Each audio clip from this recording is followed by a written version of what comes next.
guys, welcome back to another video. We have a lot to go over today, and we'll start off here again talking about Fallout and Fallout 76, as they have reached another huge number, which is an offshoot of the success of the Fallout TV show. We have completely seen everybody loving that show, and then a hype transferring over to the Fallout games, Fallout 4, Fallout 76 in particular.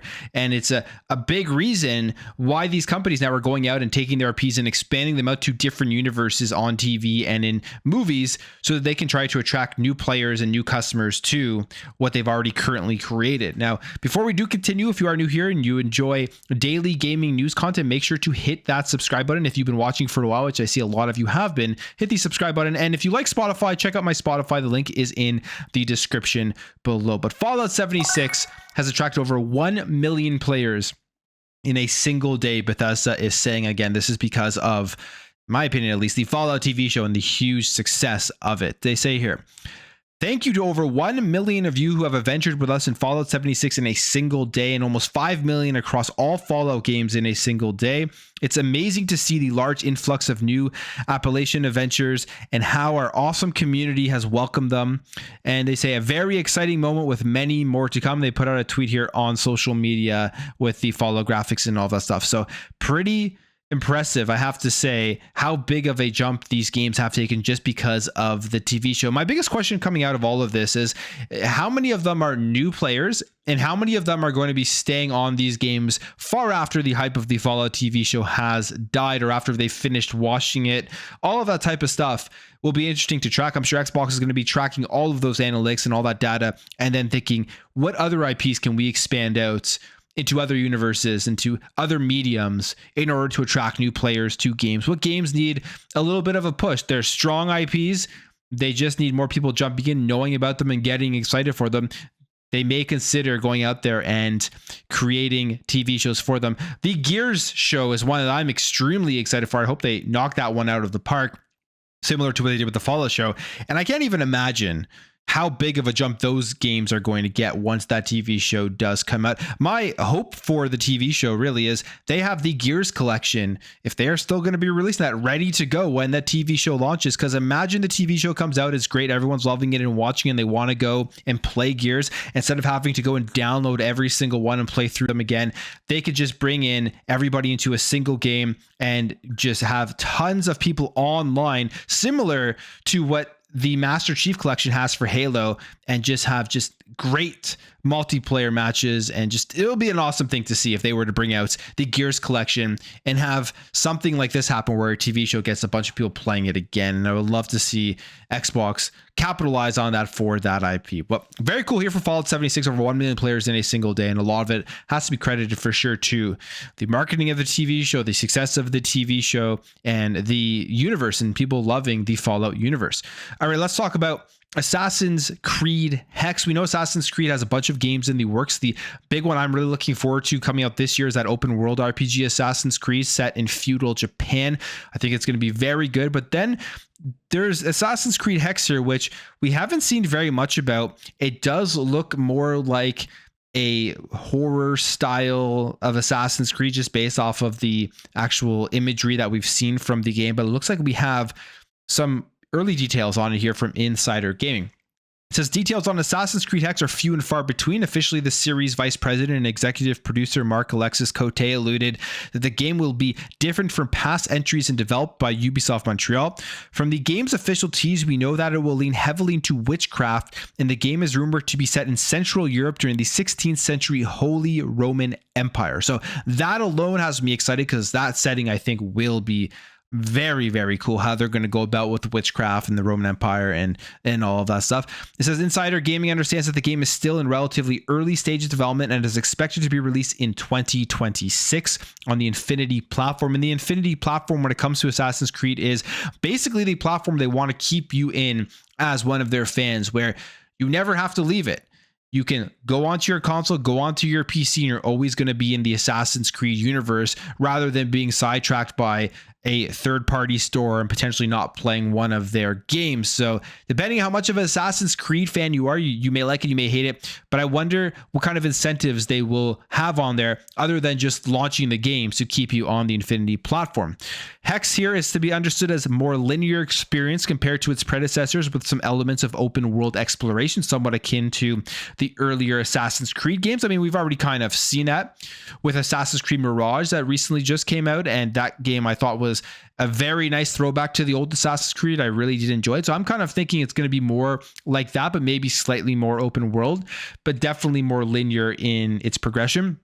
It says, as already reported by Insider Gaming, Hexe is poised to have a single female protagonist, currently named Elsa, who has some supernatural abilities, and the abilities and the details on it are unclear, but footage sent to Insider Gaming under the condition that it does not go public shows off one of these abilities. In the footage, Elsa is seemingly being haunted by 16th century German soldiers and uses a spell to possess a nearby cat. The player then controls the cat and uses it to distract the soldiers by knocking over a glass bottle, which smashes on the ground and diverts the soldiers' attention. The gameplay provided to Insider Gaming depicts a dark and gloomy setting in the cobbled streets of the city. And that's kind of what I thought it was going to be like after just seeing literally the title shot that they gave us with the background imagery. It really did seem like it was going to be far darker, and based off of this footage that Insider Gaming is talking about, it seems like that is where they're going for it. So I mean, that to me sounds pretty cool. I'm very excited to see more about this game. Assassin's Creed is one of my favorite franchises. Some people think that they put out too many games and they don't like the open world ones, they only like the older ones better.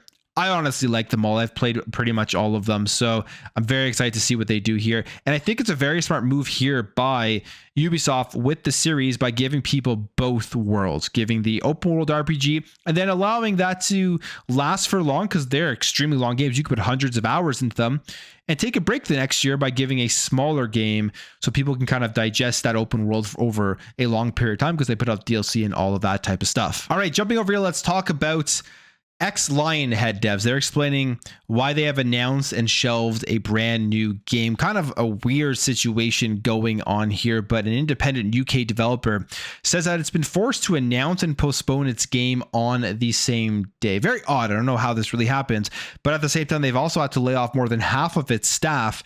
They say here due to a sharp downturn in investment in the games industry. And this kind of plays off of what has been happening throughout this entire year. The shrinkage of the industry, the less risk that is being taken on games that companies know won't succeed. It is playing out here with this independent UK dev that has developers from Lionhead. As we know, Lionhead created those Fable games, the original Fable games, which were awesome. But it says here, Flaming Fowl is a Guildford UK-based developer founded in 2016 by veterans of Microsoft's closed Lionhead series. I think that was a very sad moment for a lot of fans of Xbox and a lot of fans of Fable when they did close Lionhead. So this Flaming Fowl studio opening up with developers from there, it's kind of a second life for it to see what they would be able to create. It says its first game licensed the Fable franchise for card game Fable Fortune. It followed this up in 2021 with the critically acclaimed strategy title Gloomhaven. But on Tuesday, it announced deck building strategy game Ironmarked. A demo has been released on Steam, but the studio says development has already been put on hold due to the unusual financial situation currently affecting the video games industry. They specifically do say here with the demo, as this will allow us to gauge interest and help us repitch the game once the industry has recovered somewhat in the future. So it looks like they have a game, they want to put it out, they probably don't have enough investment, but they're going to see how many people are actually interested in it. And if people are playing the demo and they have good feedback, then they will again try to seek more investment, probably because of that. They also say here that we've been working on the game for over a year. We had a publisher, but they pulled out last year around June, and we've been self-funding since August. We've been pitching to publishers since then, but they all said the game looks great, the team looks great, but we're not signing anything right now. He says, I think it's partly because we're a mid-tier size game. Budget-wise, we were originally pitching around £5 million, but it just seemed like there was very little opportunity in the ballpark. People were looking to either sign stuff for a few $100,000 or up to $20 to the $40 million range. So, I mean, there you have it. They announced the game. and they have to basically say the game is on hold, and then they've had to go out and lay off a bunch of people. Again, very odd situation, but really, I guess not that surprising based off of what has been happening here within the games industry. Okay, let's jump over here because I think this is an awesome thing, and I think that more developers should consider doing this with their games, especially as we are seeing it now with the consoles having trouble keeping a steady 60 frames per second on their games, and that is adding a 40 FPS mode.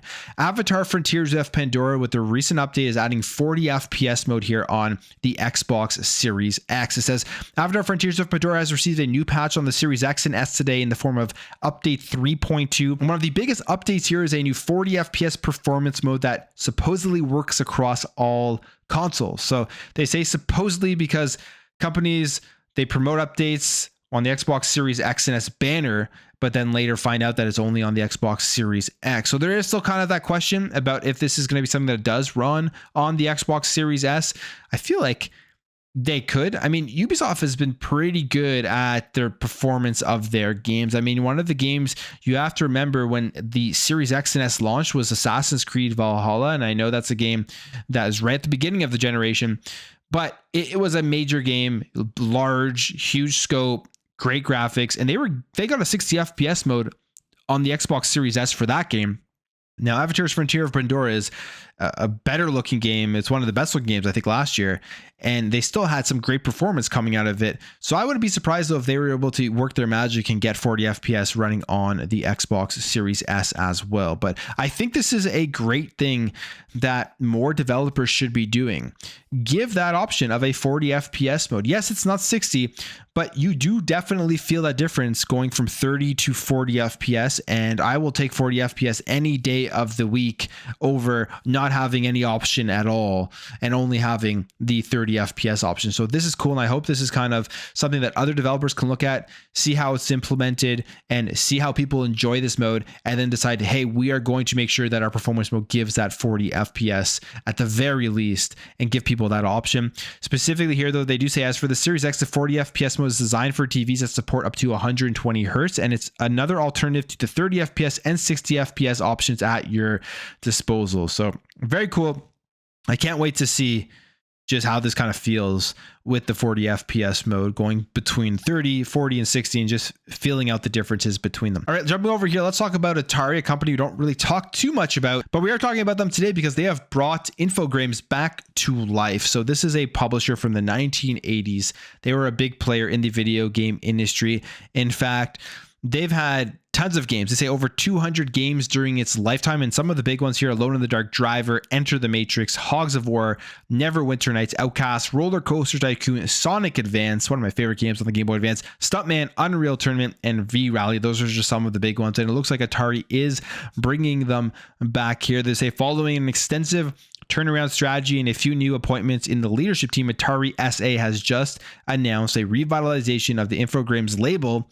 It'll be brought back to life as a publishing brand, and Atari SA has already acquired totally reliable delivery service from Tiny Build to kickstart that operation. So there you have it. We may see some cool games coming out of this, but it's just interesting that Atari decided to jump in and bring them back. And we'll end off with a couple of small things here. Halo Infinite is getting a Banished Honor operation. That was announced. This is what you get with the exchange, which is you earn Spartan points by playing, and you unlock a vault and new cosmetics similar to the Master Chief Collection. Spartan points are acquired just through gameplay challenges, and you get a free battle pass. You have the Banished Honor 20 tier free battle pass. You have Flood Forge palette. You have a Plasma Pistol EMPs vehicle, quality of life updates and stability, and ongoing networking improvements. This is coming April 30th. Halo Infinite has been phenomenal for a while now. They continuously are bringing good updates to the game and making it better. And here's another one that they are going to be launching on April 30th. Game Pass core members, you're going to get 2 more games now you're going to be able to play added to the service. And Game Pass Core, if you look at the list, it's pretty good, and you're paying not very much a month to get access to all of these games, and they're continuously adding games to it, which is cool. The games they are adding is Deep Rock Galactic and Super Hot Mind Control Delete and Wreckfest. So not 2 more games, sorry, getting 3 more games added to the service. And then finally, this is one of the coolest giveaways I think I've seen Xbox ever do. The unfortunate thing about it is I wish they would make these things purchasable. Like, people would buy these. To me, it's kind of a missed opportunity to not make these purchasable. They would run out and sell out instantly. But we have a limited edition X-Men 97 Xbox Series X, which is a really, really cool comic book painting all over it, as the art on it looks phenomenal. And then what I think is actually cooler are these different colorway controllers for all of the X-Men within the TV series, like Wolverine, Beast, Gambit, Morph, Jubilee, Jean Grey, Magneto, Storm, Cyclops, Rogue, and Bishop all have their own special colorway Xbox controllers. But what makes these over the top for me is that they're being shipped in 90s inspired blister packs. As you can see here, if you're watching the video, it looks like you're literally buying one of these action figures, but it's going to have an Xbox controller in it. I think this is very cool. And I think it's a missed opportunity not to sell, especially these controllers. These controllers would just fly off the shelves with this packaging and everything. But it's only available via a sweepstakes. So if you want to enter it, go to X and do the whole retweet and follow and stuff. And maybe you're going to be a lucky one that does win. But I'm going to end the video there, guys. If you did enjoy this video, hit that thumbs up. If you are new here, hit that subscribe, and I will catch you guys in the next video.